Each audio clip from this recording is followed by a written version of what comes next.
Oi, oi, gente, boa noite, tudo bem? Então, né, iniciamos aqui mais uma live literária, né? A primeira eu estava um pouco mais tensa, agora estou tentando ficar um pouquinho mais calma.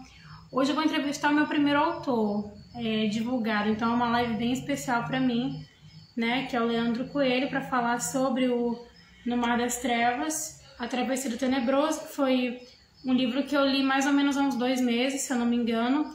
Só esperar o autor entrar. Eu vou chamar, vou convidar ele. Vai ficar atento aí. Falando com a minha produção aqui, gente, então, né, tá aqui nos bastidores, não tá nem aparecendo. Mas o contato aqui tem que ser feito.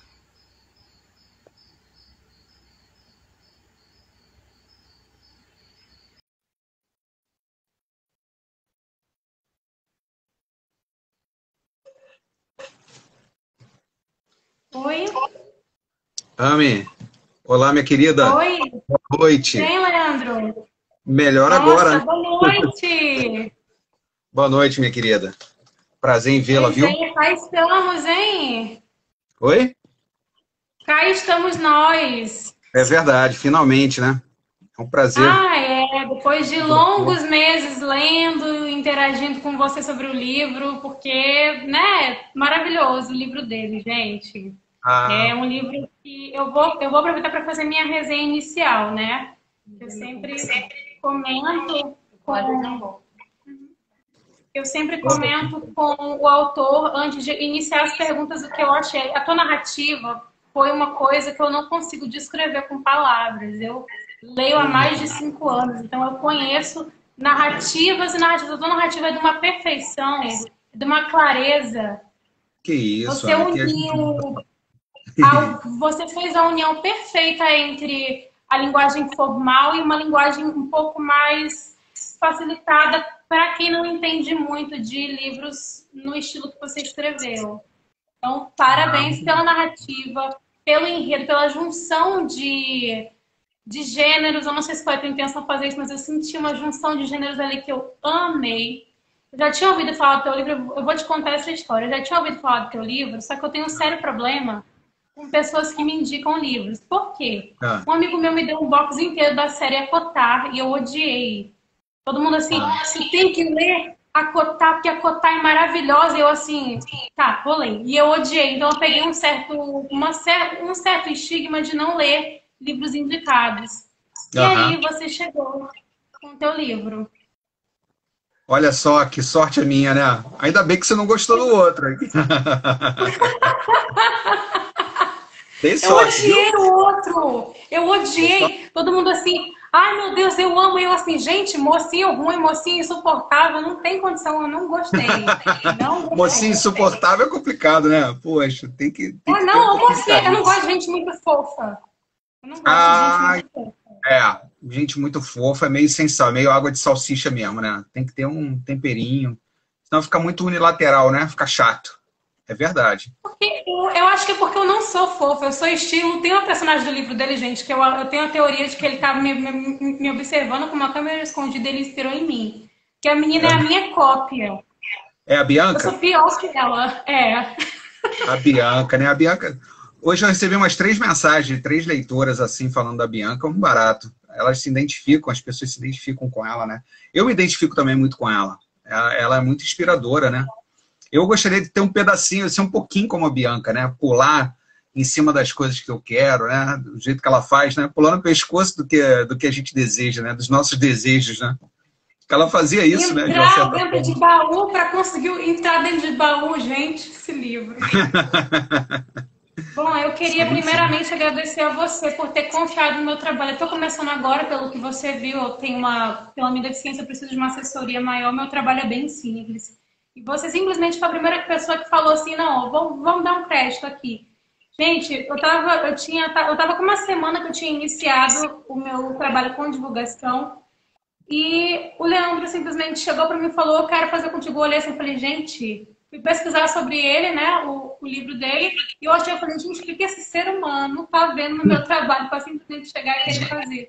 Eu agradeço muito pela confiança, primeiramente. A resposta é simples, o seu carisma, talento, a sua doçura, você está de parabéns. Eu adoro o teu IG também. Eu acho um barato o teu podcast, eu acho muito legal. Você está de parabéns, viu? Muito obrigada. Ai, gente, eu amo isso. Leandro, foi teu primeiro livro, No Mar das Trevas? Não. Eu já tinha escrito um livro em 2012. Ele só foi publicado em 2016, né? Esse livro, depois, uma das novelas, é um livro de 6 novelas de drama, tá? Eu escrevo primordialmente de drama. E depois ele foi adaptado para o teatro em Curitiba.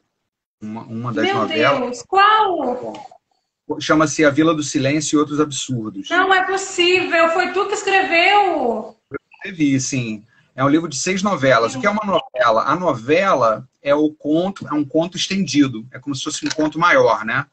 50, 60 páginas, não chega a ser um romance.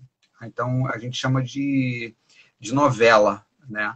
É um conto estendido, porque o conto ele tem a característica de poucas personagens, né? Poucas personagens, mais enxuto. A novela também é enxuta, tem poucos personagens, né?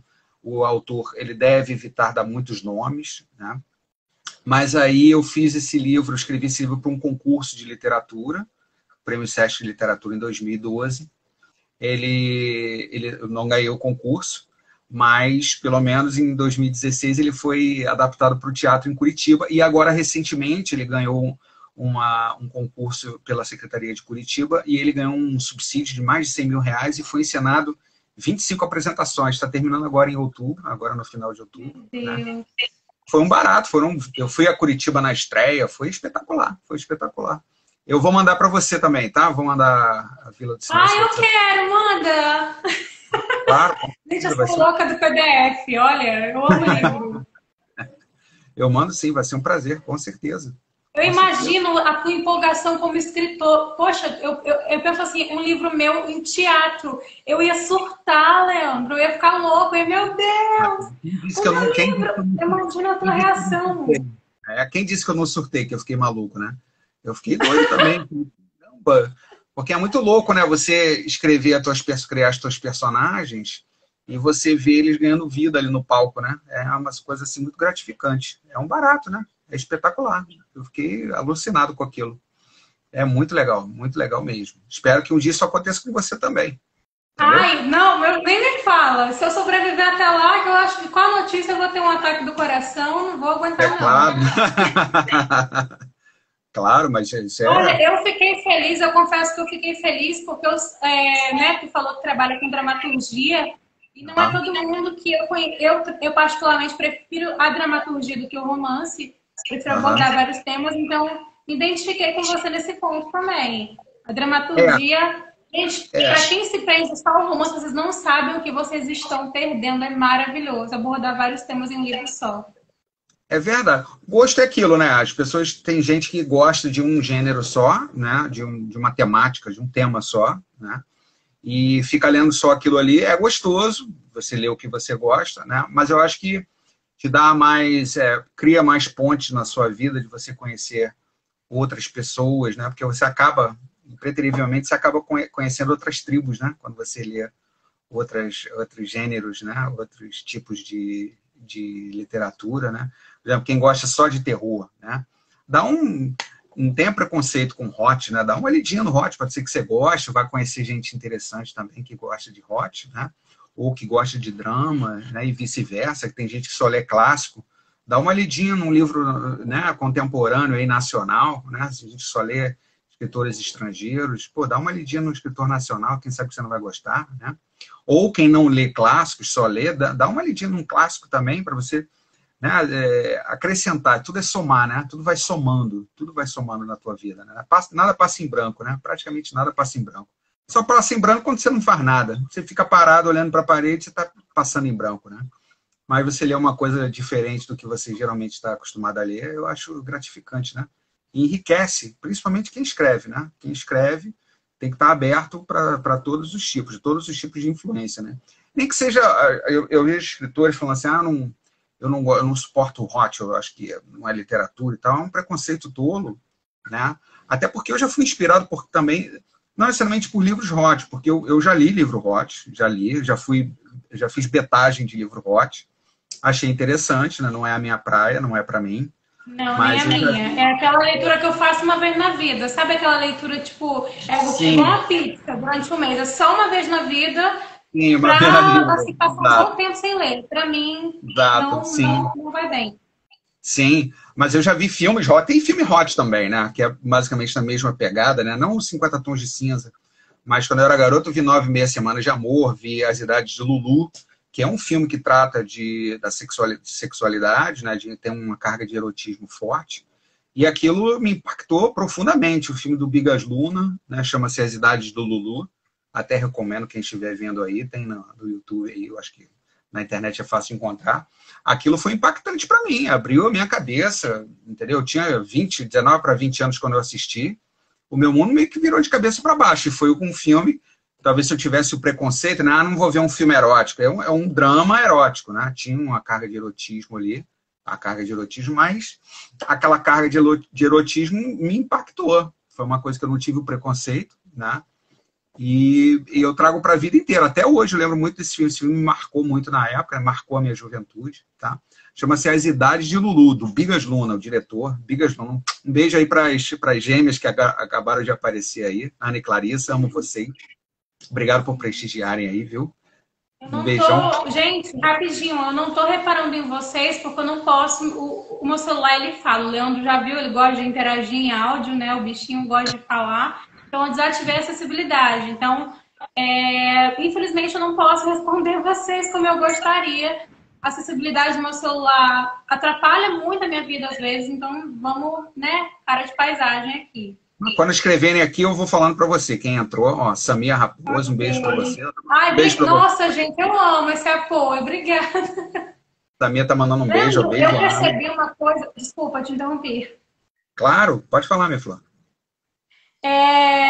Eu percebi, eu sou muito aleatória, eu percebo coisas muito nada a ver, mas eu percebi que nas notas iniciais do livro você agradeceu a um grupo de amigos que te ajudaram. Quem foram Sim. eles? Eu queria que você prestigiasse eles aqui. Tá, eu tô com um livro aqui, eu vou ler aqui, eu vou abrir para ler aqui. A primeira foi a Ana. Ana foi uma grande amiga minha, de São Paulo, né? Ana salvou minha vida, basicamente. Eu estava no meio da pandemia, eu morava em Curitiba, estava isolado. E eu tive quase que um princípio de síndrome do pânico. Ó, Leandro, querido, demais, como pode? Vocês é que são queridas, um beijo. Eu estava tendo uma crise de pânico em Curitiba e nós criamos uma amizade muito forte, né? Uma amizade muito forte. E todos os dias nós nos falávamos, a gente se falava pelo telefone e tal, e ela me incentivou a escrever o livro, a dar continuidade, porque eu não queria. Esse livro foi escrito em 2011 para 2012, né? Entre 2011 e 2012, eu registrei na Biblioteca Nacional à época, mas esqueci, eu tinha perdido as esperanças, ele foi mandado para a editora Record, aceitou, gostou, pediu um exemplar, à época, um manuscrito. Eu mandei, mas o livro era muito grande, eu não tinha quebrado ele ao meio, que era um livro só, na época, né? Eu não tive essa ideia. E ela me incentivou muito, Ana de Figueiredo, e depois o Júnior, exato, que é um grande amigo meu, mágico também. Eu sou ilusionista, eu sou advogado, mas eu também tenho um trabalho filantrópico de mágico amador, faço shows em orfanatos, em hospitais e tal, e o Júnior também é um amigão meu, colega, mágico, ele me auxiliou muito na revisão do livro, né? E também a Bebel Lenze, que é a Isabel Ribeira Lenze, que fez também a revisão histórica, que ela é uma historiadora e tal. Foram pessoas essenciais, assim, que se não fossem por elas, o livro provavelmente não sairia do papel, né? Saiu do papel, ele até saiu, mas ele não seria publicado, né? Porque eu estava disposto a esquecer ele, né? Deixar ele para lá. Foi uma aventura, eu me diverti muito quando eu escrevi, em 2011, 2012, mas meio que ficou, né, adormecido lá. Mas aí eu falei, pô, quer saber? Um livro desse, até que não tá ruim, foi legal, eu fiz uma pesquisa muito vasta, né, para escrevê-lo. Falei, vou dar uma tentativa, né? E aí deu certo, uma editora de Minas Gerais gostou, entrou em contato e tá aí, o livro saiu, né? Basicamente isso. Eu amo esse acompanhamento de amigos, porque eu tô passando por isso com uma amiga minha, que tá fazendo todo esse trabalho de 3 pessoas no meu livro, a minha multitarefas. Então, eu amo isso. Eu fiquei, gente, essa Ana aí é a cara da Giovana, que eu assim, não vou escrever português, ela, tu vai, tu não tem que fazer, vai lá que tu consegue. Que Isso é tal? meu pai dizia que não existe homem sem homem, né? Não há homem sem homem. Então a gente fazer. Quem está sozinho está muito mal, né? Quem está sozinho está mal. Então quando você tem amigos, você tem tudo, né, Ami? Você tem tudo. Então eu Exatamente. tô muito feliz de você ter a ajuda das pessoas. Se não tiver, o Stephen King ele fala isso, né? Que é um escritor americano, você obviamente conhece. Isso. Ele diz: escreva para alguém, escreva para alguém. Nem que você a sua amiga que está te ajudando agora, escreva para ela, nem que seja só para ela, né? Só para ela. Já é um norte você ter alguém para escrever. Isso já é uma grande ajuda, né? Já é uma grande ajuda. Entendeu? Eu, durante um tempo, eu escrevi para a Ana muitos dos contos. Eu escrevi um livro de contos também na pandemia, que vai ser publicado.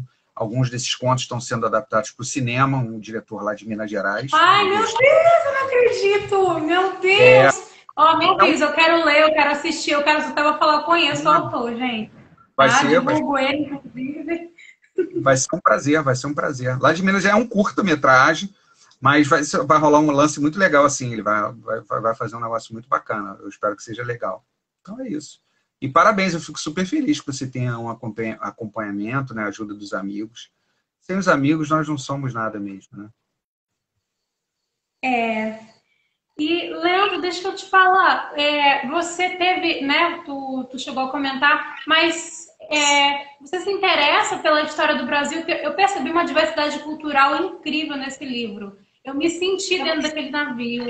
Os costumes, a maneira de falar, foi incrível. Você já pesquisava sobre isso antes ou foi uma coisa que você só fez para o livro mesmo? Eu tava no centro da cidade com o meu compadre, que era o meu sócio à época, a gente tinha um escritório de advocacia. Eu passei em frente a uma banquinha assim, um cara vendendo os livros usados, e eu vi o livro do Eduardo Bueno, Descobrimento do Brasil, que foi lançado em meados dos anos 2000, né? Eu comprei o livro usado. Quando eu li, eu fiquei maluco, porque ele é fininho. E ele conta algumas curiosidades, né, de como era a navegação, e deu assim também um esboço geral, né, da história do Brasil, do descobrimento, como foi por um todo. E eu vi que, porra, aquilo era muito louco. Por si só, a história era fantástica.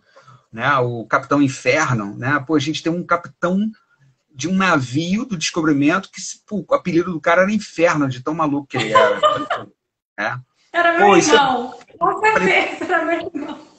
Pô, eu fiquei, pô, o Diogo Dias, quer dizer, um dos capitães, quando ele chegou, aquela parte quando ele chegou no Brasil, que ele faz cambalhota, faz pirueta para os índios, aquilo realmente existiu, né? Eu falei, isso é muito louco. Meu Deus, sério? Sério, um capitão do Brasil, de um português, eram autoridades, né? Eram militares à época, eram líderes militares.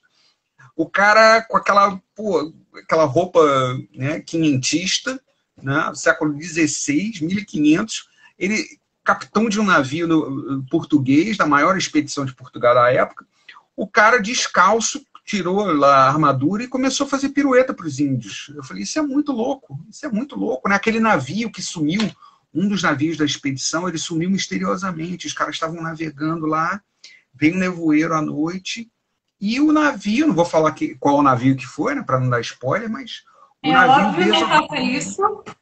Eu não vou falar para não dar spoiler, mas o navio desapareceu, não acharam destroços, nem um corpo, nem um barril flutuando, nada. Aquele navio foi um grande mistério. Até hoje, 500 anos depois, eles não sabem que fim levou aquele navio. Né? Foram 1.500 homens e morreram muitas pessoas. Né? Aquilo foi um troço. A magnitude daquilo, né? E a gente não vê isso na escola. Então, quando eu li o livro, eu fiquei maluco. Eu falei, porra, eu tenho que escrever um livro sobre isso. E veio aquela cena inicial do Pedro Álvares Cabral jogando pôquer, né? E quando eu li sobre ele, que era o filho do gigante da beira, que ele realmente tinha 1,90 m, ele tinha 32 anos, ele era muito jovem, era um cara corpulento, né? Ele era boa pinta, aquilo é verdadeiro. Na escola a gente aprende. Era lindo aquele homem, olha, pelo amor de Deus. O cara era boa pinta, impossível. Pô, você ser esbelto, ter 1,90 m, né? Filho de um galã, e você ser feio é muito difícil, né? Então, eu suponho, não há desenhos fidedignos dele, mas, pô, se o teu pai era bonitão e você nasce, pô, tu tem, né, 1,90 m, é esbelto com 1,90 m de altura, você vai ser bonito, não é possível, não sei que, né, deu algo de errado. né? E não foi o caso dele. Ele era um cavaleiro mesmo, né? Ele ganhou as botas lá de cavaleiro e tudo. Então, quer dizer, o Cabral era demais. O cara era o cara mesmo, né? Então ele era demais. Falei, eu tenho que usar. A gente tem que. Eu vou romancear esse troço aí, né? Para a gente ser mais palatável também, ficar uma coisa mais interessante, né? Mas aí veio a história toda, praticamente inteira na minha cabeça, né? Do Mar das Trevas. Minha nossa, o inferno, gente, esse capitão aí, eu tenho uma teoria de que eu vim da descendência da linhagem dele, não sei, deve ter deixado um parente aqui. Eu sou feita do mesmo barro, eu sou terrível. Eu sou uma mistura de Bianca com Inferno. É exatamente a mistura de um com o outro. Ou então, é bem isso. Você não viu nada, o que ele vai aprontar, o Inferno apronta aí, pô, apronta muitas aí, entendeu? O que ele faz... não me mata de curiosidade, você não me mate de curiosidade, eu já tô morrendo aqui, você não faça isso. Eu não vou falar para não dar spoiler, né? Mas, pô, ele apronta troços assim inacreditáveis. Pô, imagina um capitão ele Inferno. É louco. Muito louco, muito doidão. Ele, o Diogo Dias. Ele compete com o Don Quixote, se duvidar. Ele compete com o Don Quixote. Eu acho que se juntasse ele e o Don Quixote... Sim, ele é uma personagem...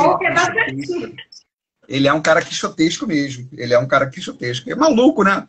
A tônica do Don Quixote é o herói maluco, né? Louco, né? Ele é bem louco. E realmente tinha essa... Louco. Sim, o Fidalgo louco. O Fidalgo maluco. Com certeza. Mas que bom que você gostou. Mas basicamente foi isso. Eu sempre gostei de história, né? Então eu fui para o Gabinete Real de Leitura. À época ainda era uma biblioteca. Hoje praticamente virou um museu, né? Eu fiz muitas pesquisas ali. Eu li livros do século XVI para ver o tipo de madeira, como é a construção das caravelas, né? Das naus. Então eu fiz uma pesquisa minuciosa, né? Basicamente o esqueleto da cronologia dos 40 dias em mar e os 10 dias em terra foram feitas com base na carta do Pero Vaz de Caminha. Entendeu? Então, basicamente, praticamente tudo ali. Algumas coisas eu tive que mudar, né? Licença poética, né? Para ter um encaixe da história, né? Mas o arcabouço ali é verídico, aquilo tudo aconteceu, né? Inclusive as partes, assim, extraordinárias, né? Muita gente fala assim, os portugueses eram sanguinários e tudo. E, sim, eles foram, né? O Império Português, assim como vários outros, né? Da colonialismo, né? Foi muito duro em vários países. Mas naquele episódio ali, foi um episódio, assim, muito amigável, né? Os portugueses, de uma certa forma, foram muito bem tratados pelos indígenas e vice-versa, né? Aquela cena em que o índio é coberto pelo Cabral, né? O Cabral manda cobrir o índio, botar um travesseiro na cabeça do índio. Aquilo aconteceu mesmo. Existiu. Dessa daí eu soube, essa daí eu pesquisei e descobri. Eu tava, né? Eu sempre fui fascinada por essas coisas também. Só que é como você acabou de falar, a escola não ensina algumas coisas. Não. Eu aprendi na leitura de um livro, coisa que eu não aprendi em meia vida dentro de uma escola, gente. Pois é. Mas você já imaginou se na escola dissessem pra gente que os índios, quando eles foram a bordo no navio do Cabral, eles dormiram, quiseram dormir no meio da cerimônia ali de apresentação, que o Cabral apresentou vinho para eles tomaram e cuspiram, depois trouxe uma galinha, eles se assustaram com a galinha, né? Quer dizer, no Brasil não existia galinha, e depois os índios quiseram dormir ali, e ele mandou cobrir o índio, botou um travesseiro, né, na cabeça do índio. Quer dizer, isso é uma coisa fantástica, né? Isso é demais. Esses pequenos detalhes assim, né? E também do dia a dia das caravelas, como era, né? Eu fiquei fascinado com aquilo. Fiquei fascinado. Falei, eu viajei junto. Eu colocava um sonzinho ambiente de navio no celular e botava a voz para ler. Eu literalmente viajei junto. Que legal. Literalmente viajei. Fantástico. Bom, então o intuito é esse. O intuito do livro unicamente é entreter, né? E também estimular as pessoas. Não é ensinar história. Eu falo, olha, eu não sou historiador, não fiz história. Não tenho a pretensão que as pessoas aprendam história com o livro, mas sim que as pessoas se sintam instigadas a procurar como foi a verdade. Sâmia Raposo, um beijo para você. Obrigado, ela botou aí que top, ó. Que legal. É uma amiga minha. Oi, então, Sâmia. Boa noite para Sâmia. Então, eu acho que o legal é esse. Algumas pessoas me dão esse feedback, né? Leandro, eu fui pesquisar para ver se tinha sido acontecido mesmo. E o intuito era esse, pô. Era só esse, entendeu? Suzana de Carvalho, Suzy, eu te amo, meu amor, é uma amigona minha. Suzy, obrigado por estar aqui, minha flor, viu? Espero que você goste do livro.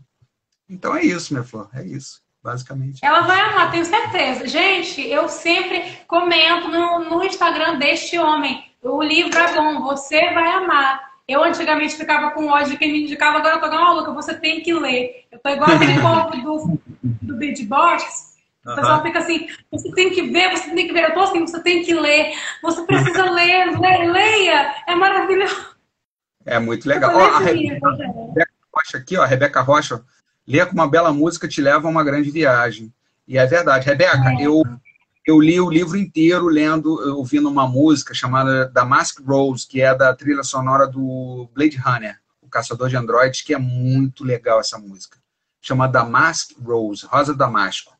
É muito legal. Depois você bota no Google lá, que tem a música, dá um looping lá e fica ouvindo. É demais, é demais. Eu li Os Sertões de Euclides da Cunha ouvindo o Tchaikovsky, o livro inteiro, uma música só. Uma música só. Acho que foi um mês lendo o livro, só ouvindo a música. A morte do cisne foi um barato. Realmente.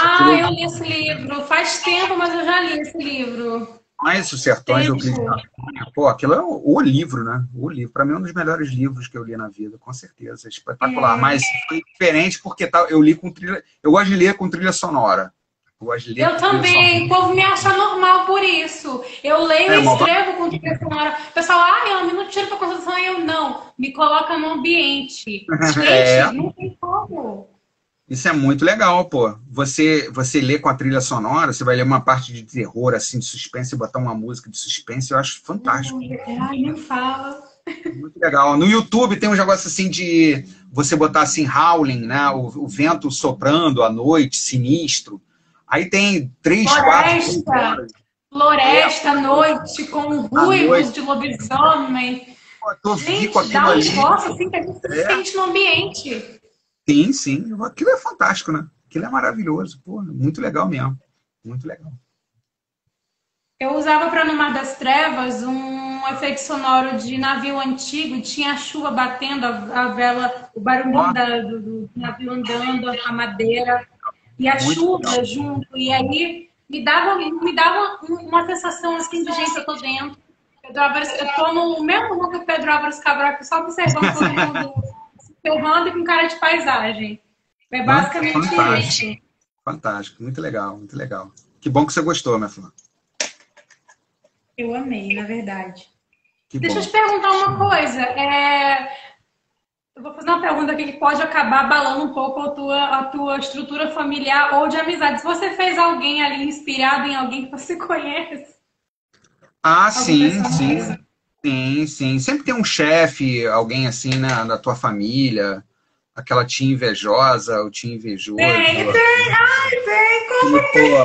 Sempre tem um tio invejoso. Eu gosto muito de vilanizar meus chefes, né? Assim, chefes que eu tive que eram meio sociopatas assim, né? Sádicos. Eu gosto. Tem no outro livro meu, teve um chefe que virou uma personagem do conto. O cara foi vilanizado assim até o talo. Ele sabe disso? Não, ele não sabe, mas as pessoas tá sabendo agora, senhor chefe do Leandro. Não. Mas as pessoas em volta dele sabiam que era ele. Porque leram um conto e falaram, pô, esse cara aqui é ele, né? Eu falei, é ele mesmo. Por isso que é perigoso você trombar com um escritor, é perigoso, né? O cara pode transformar você numa personagem, aí você tá ferrado. Né? Ficar nas garras do escritor. Seja legal. Mas ali sim. E outros fatos também na minha vida. Por exemplo, a cena da pescaria, aquela do baiacu, você lembra do baiacu, que o baiacu começa a Eu amei aquela cena, foi muito top. Eu tava torcendo pelo Pedro ali naquela cena. Então, aquela cena, eu estava com meu irmão pescando num barco a remo, né? Meu pai tinha um barco grande, nós pegamos o barco a remo. Falei, Fred, vamos pescar aqui perto mesmo, né? E o Fred pescou um baiacu, e o baiacu entrou, e eu dei uma coçadinha na barriga do baiacu. Eu já conheci o baiacu Guamu, se eu não me engano. E ele começou a encher, ele faz cocô, encheu, e o meu irmão gritando, vai explodir, foi muito engraçado, né? Então, foi um mal barato. Eu trolei meu irmão. E ali no livro, aquilo foi parar no livro, né? Foi parar no livro. Tadinho do teu irmão! Eu moro em Rondônia, a gente conhece esse peixe um pouquinho aqui. Então, ele é grande, esse guaiamu, eu acho que é baiacu, guaiamu, guará, agora eu não lembro. Ele é verde, assim, grande, Não né? consigo lembrar também o nome. Ele é enorme, ele é gigante, é um baiacu gigante, assim. Então, foi para lá, você vê, o naturalista, né, do livro, eu li a biografia do capitão James Cook e tinha um naturalista a bordo que também pagou para entrar, né? Naquelas expedições as pessoas pagavam, né, para entrar, para fazer parte da expedição. Então, se eu não me engano, a John Banks, o sobrenome dele era Banks, fica na minha memória. Então, eu peguei aquele naturalista, que ele era cartógrafo também, ele fazia os mapas e fazia os desenhos dos besouros, dos animais que eles iam encontrados, né, catalogava, né? Então, o Salutari, né? O Salutari, aquele italiano. Salutari, eu amei Salutari. Foi muito legal, Giovanni Salutari, que ele foi aluno do Leonardo da Vinci, né? Pô, mal barato aquilo, né? Conta até a história da Mona Lisa, né? Como é que foi o lance da Mona Lisa lá? É verdade, gente. Numa das trevas também é cultura, tá? Pra quem quiser saber como que surgiu a Mona Lisa aí. Sim, e aquilo foi verdade mesmo. A Gioconda casou mesmo com aquele cara lá depois. Se ela teve um romance com o Leonardo da Vinci, as más línguas dizem que sim, né? E eu acredito que ele é um cara muito debochado. Mas a gente sabe que no fundo teve, Leandro, convenhamos aqui entre nós. Nós somos amigos, eu te conheço, você me conhece. A gente sabe o que acontecia por debaixo dos panos antigamente. E o Da Vinci era um cara muito, muito sagaz, era um cara assim, gozador, né? Irônico. Há uma tese de que o Santo Sudário, né, aquele pano de Jesus que ficou a marca de Jesus, né, há uma tese de que aquilo... Já fizeram um carbono 14 e descobriram que aquilo veio do século XVI, se eu não me engano. Entre os séculos 13 e 16, algo assim, né? Tem o 14 e 15.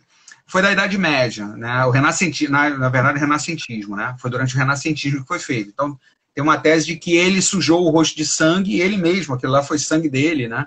Ele fez com a cara do Leonardo da Vinci, que foi uma encomenda de um casal de amigos, né? Que ele fez para trollar padre na época. Ele era ateu, ele queria trollar a igreja, né? Que a igreja cultuasse um pano lá.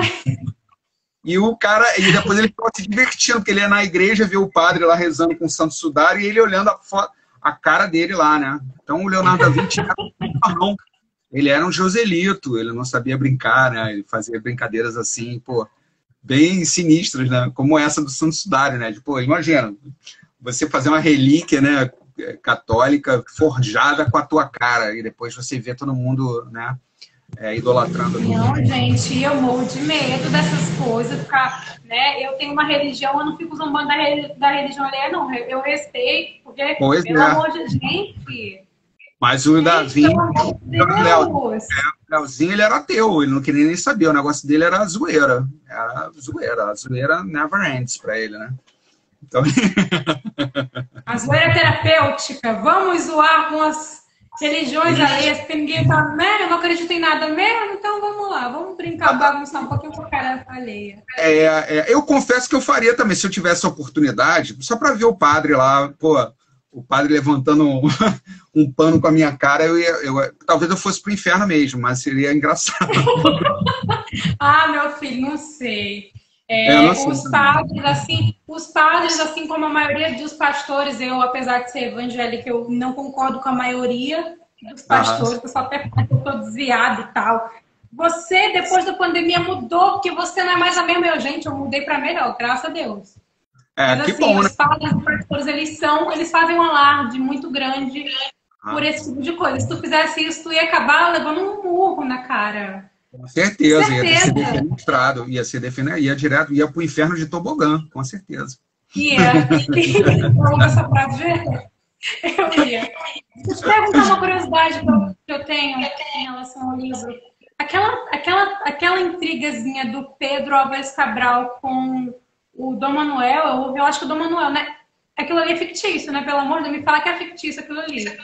Olha, não há provas de que aquilo aconteceu. Porém, eu vou explicar. O Dom Manuel, tudo aquilo que eu falei do Dom Manuel, praticamente tudo foi verdade. Tá? A começar aquela Santa... ele instaurou a Inquisição em Portugal. Então, os instrumentos de tortura, ele era meio sádico. Ele tinha aquela coisa do celibato, né? Meio? Desculpa, meio? Meio só? Totalmente. Né? Totalmente. Ele também há suspeitas, né, grandes de que ele matou o primo dele, né, o Dom João, né, o Dom João I, ele matou o rei, matou o filho do rei também, o príncipe, para ele poder assumir, matou também o primo dele da Espanha, que é o cunhado dele, na verdade, quem assumiria o trono era o cunhado dele na Espanha, quer dizer, ele matou várias pessoas para assumir o trono, aquilo é verdade, Também que ele preferia mandar os nobres aos navegadores nas expedições, né? Ele mandava os nobres, ele não gostava dos navegadores, ele queria sempre a nobreza, né? Ele achava que devia privilegiar, o que não aconteceu com o Dom João I, antecessor, né?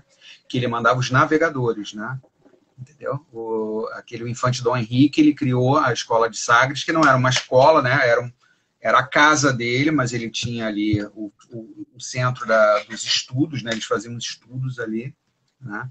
E ele priorizava os navegadores, o rei anterior, né? O cunhado primo dele. E reza a lenda que ele mandou matar, né? Que ele envenenou, que ele mesmo envenenou.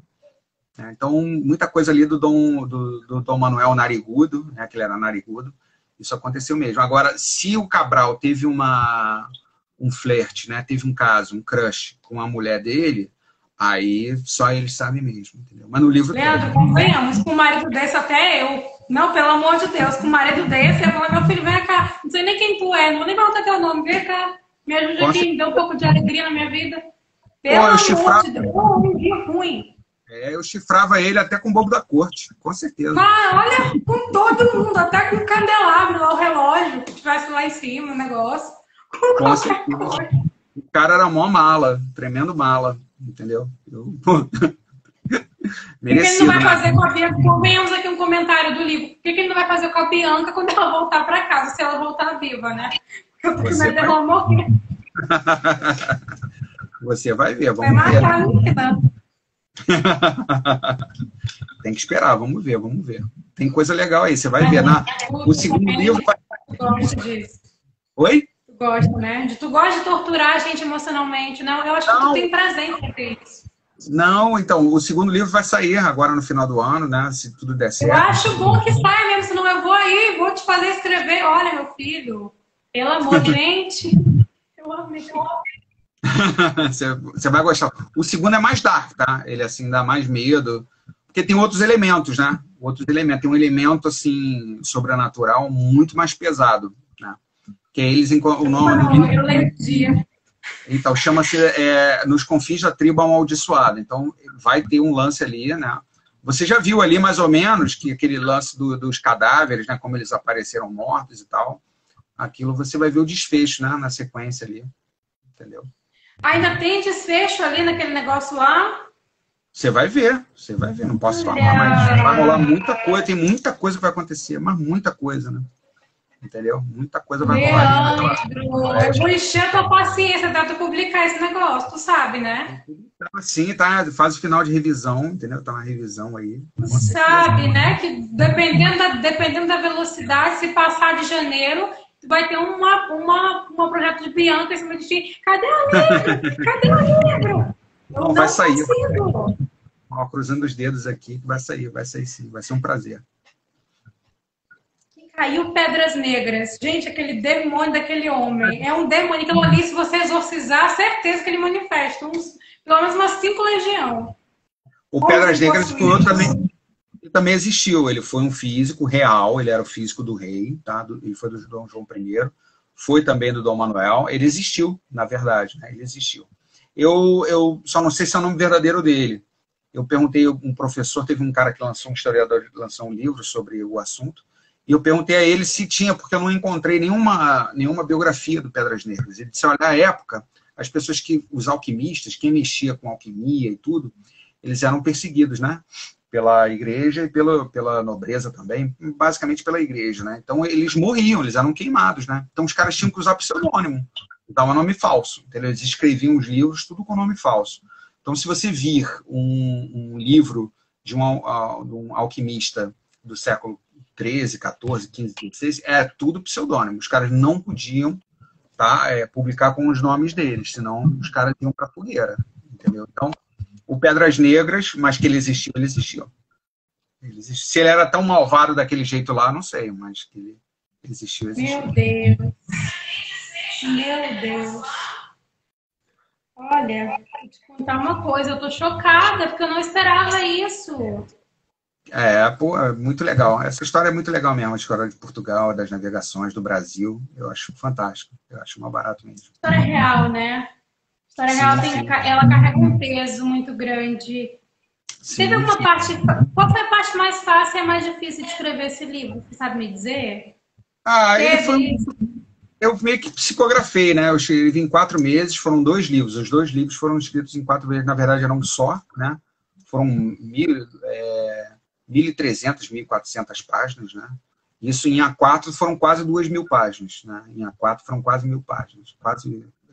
Foram 1.500 páginas, 600 páginas, um troço assim, foi um troço absurdo. Mas eu fui escrevendo, psicografando. Em 4 meses eu acabei os 2 livros, né? E foi mais difícil controlar o acontecimento, o que acontecia com as personagens, entendeu? Então, o que eu tive que fazer? Eu tive que comprar uma agenda, eu comprei uma agenda. Na verdade, era um livro de telefone, né? Com ordem alfabética, então eu ia botando o nome das personagens lá, Pedro, né? No P estava lá Pedro, Paulo, todos os personagens com P.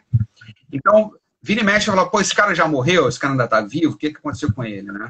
Eu imaginei que fosse fazer isso, porque tem muito personagem. Realmente, Leandro, eu confesso que eu esqueci até meu nome no meio. Eu acho que meu nome estava lá no livro, eu nem me toquei. Porque é tanto nome, tanta gente dentro de um monte de navio, que eu falei, gente, como é que...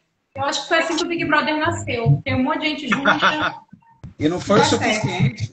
E não foi Vou pegar ele aqui, ó, tô procurando, ó. Comprei esse livro aqui, tá até meio sujinho, velho, ó, tá... É um livro, eu estou mostrando ele aqui, uma agenda telefônica para as pessoas que estão acompanhando aqui. Ó. Meu Deus! Então, eu botava assim, ó, fulano de tal, é o vilão, né, no começo, né? É o Nicolau Coelho. Aí eu botava as características da personagem. Olha, é grosso, ele xingava, ele praguejava, gaguejava.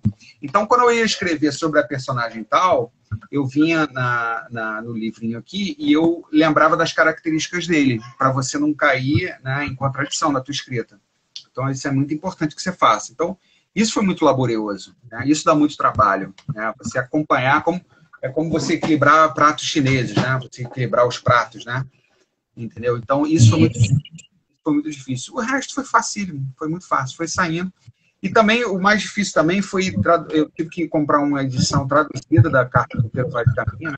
Porque o português quinhentista, né? Do século XVI, é muito difícil, termos que eu não entendia, né? O português arcaico é muito difícil, né? Então, eu tive que fazer uma pesquisa densa, né, para fazer aquela cronologia. E aquela introdução lá, eu levei uns quase 6 meses assim, para fazer a pesquisa, né, costurar as navegações, porque quem não viu o livro ainda, ele tem uma introdução de mais de 20 páginas sobre o nascimento de Portugal e as navegações, né, até a Índia. Então, aquilo lá meio que ralei para fechar tudo aquilo, foi muito difícil. Entendeu? Mas a parte fácil foi... Você não vai acreditar, o nosso tempo já está indo. Acredito, foi uma pena, e é uma pena, mas... Foi tão rápido, eu tô chateada. Quem marca outra? Mas a gente vai ter outra oportunidade, olha, na sequência a gente faz outra live também. Isso. É porque é muito bom, a conversa fluiu. A gente estava falando aqui entre 2 amigos, tinha gente ouvindo, foi muito bom. Muito agora, legal. rapidinho, para a gente encerrar... eu estou só mostrando aqui, ó. Eu estou mostrando o livro aqui, para as pessoas que quiserem comprar o livro, ó. O livro é bacana, ele é ilustrado, né? Tem umas ilustrações e tal. E chegou da editora, tem um mapa aqui, um mapa da época, não é assim fidedigno ao mapa do livro, né? Mas tem vários elementos. Então, tá um livro gostoso, tá um livro legal. Quem quiser o livro físico, né? Tem na Selo Jovem. E o livro na Amazon, né? O e-book, quem quiser o e-book. E se você quiser, vamos sortear uns livros aí, não sortear, mas quem quiser o e-book, estiver vendo agora, basta me procurar inbox, me manda o o e-mail, tá? Que eu mando o e-book também. Quem quiser, eu mando o e-book para a pessoa, tá bom? Isso. Na próxima live a gente faz o sorteio do segundo. A gente faz o sorteio do Isso. segundo na próxima live, então. Legal, mas não vai ser, dessa vez não é sorteio, não. Basta me mandar uma mensagem que eu pedindo o livro, que eu mando o livro para a pessoa. Tá? Isso. Agora no segundo eu vou sortear, que eu quero ter o prazer de deixar a gente triste por não conseguir ler o segundo também. Então, isso.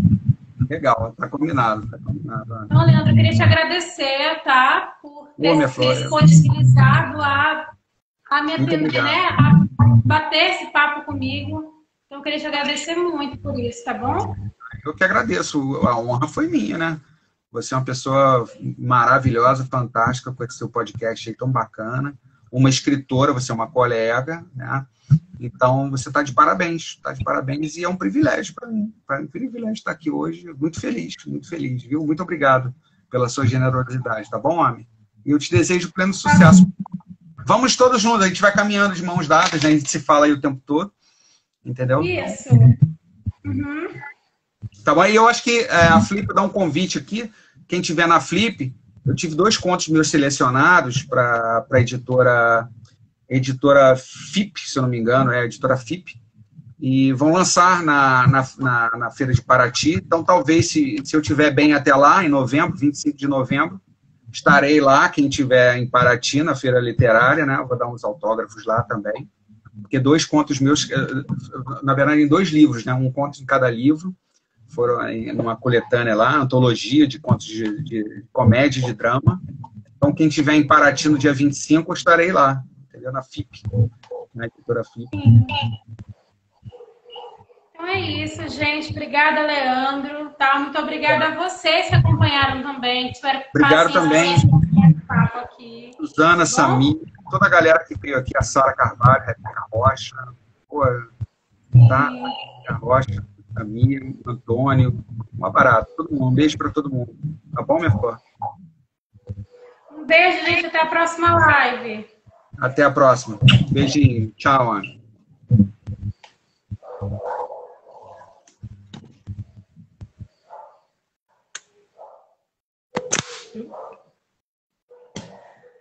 Ai, ai.